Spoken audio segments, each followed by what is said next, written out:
ठहराया है और बाद में कोर्ट ने स्वयं कहा है कि स्पीकर ने डिसाइड करना चाहिए व्हिप कौन है।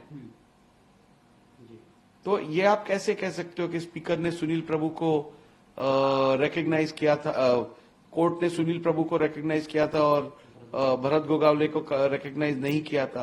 ये परमानेंटली नहीं था, ये प्रोसेस फॉलो नहीं किया गया था, इसीलिए था।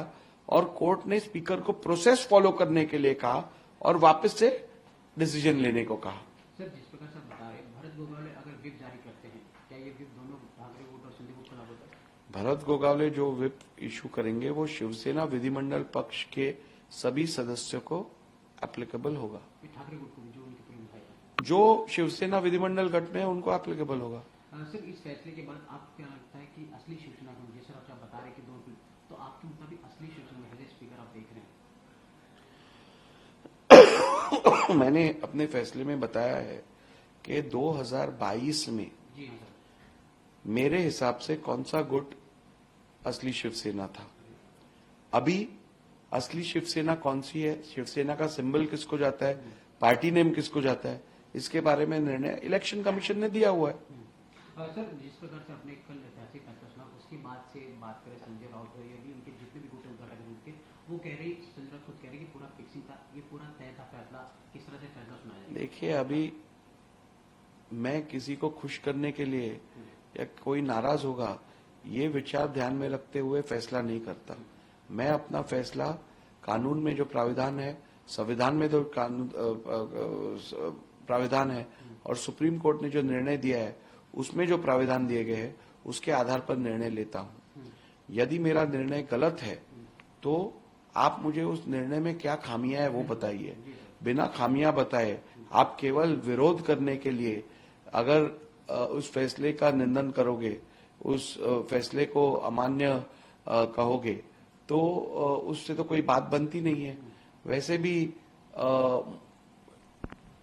इस साल भर में इस विषय में संजय राउत जी हो या शिवसेना के अन्य नेता हो, उन्होंने मेरे ऊपर काफी आरोप और गंभीर टीका की है। वो केवल मेरे इस डिसीजन मेकिंग प्रोसेस को इन्फ्लुएंस करने के लिए, दबाव डालने के लिए की गई है, ऐसा मेरा मानना है। मैं ऐसे आरोपों पे ऊपर बिन बुनियाद जो है उनके ऊपर कोई ध्यान नहीं देता।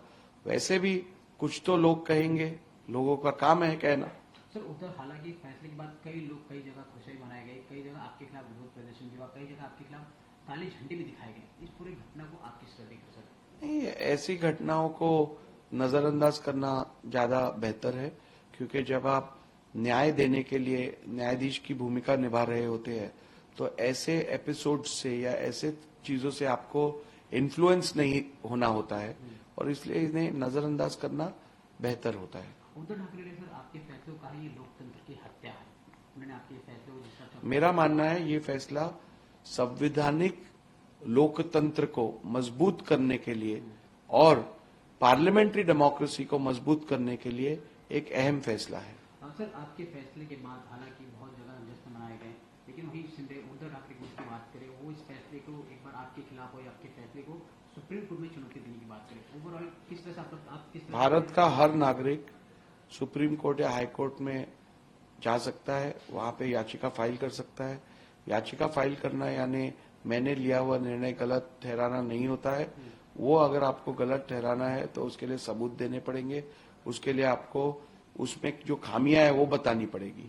सर, वही सामना की बात करें, फैसले के बाद आज सामना है जिस प्रकार से आपके खिलाफ लिखा गया है कि पूरा पॉलिटिकल मोटिव फैसला था, साथ साथ ये दिल्ली से लिखा हुआ फैसला जो आप रीड आउट किया, पॉलिटिकल मोटिव बताया जा रहा है पूरा फैसला। बिन बुनियाद के आरोप जो रहते हैं उसके ऊपर मैं जवाब देना उचित नहीं समझता।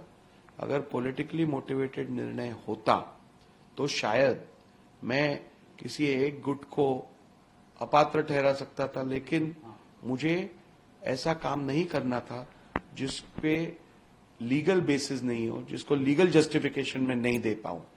इसलिए मैंने जो निर्णय लिया है वो रीजन निर्णय है, जस्टिफाइबल निर्णय है और मुझे इस निर्णय के बारे में कोई संदेह नहीं है। सर, जिस प्रकार की बात करें, जब ये पूरा मामला आपके पास आया, लगभग काफी समय से मामला चलता रहा, जिस